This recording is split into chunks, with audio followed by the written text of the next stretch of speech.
In this video, I will show how to transfer Instagram Insights data to Excel in a few clicks. First, install your Supermetrics for Excel add-in. You can choose either a desktop version or an online version. In this video, I'm using my desktop version. Next, open Supermetrics sidebar. We will pull some account-level data into the table. Let's start.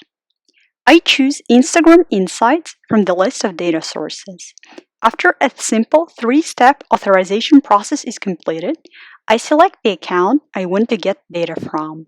Next, I choose the date range. In my case, it's last month. Next, I select the metrics. I have decided to pull the profile metrics, such as the follower count, profile impressions, and profile reach. After that, I choose the split by dimension. In my case, it's the account name. And that's it. I press the button to get data to the table. You can use Supermetrics to pull any data you want by selecting the metrics and dimensions you need. Happy reporting! Start your free 14-day trial of Supermetrics for Excel now.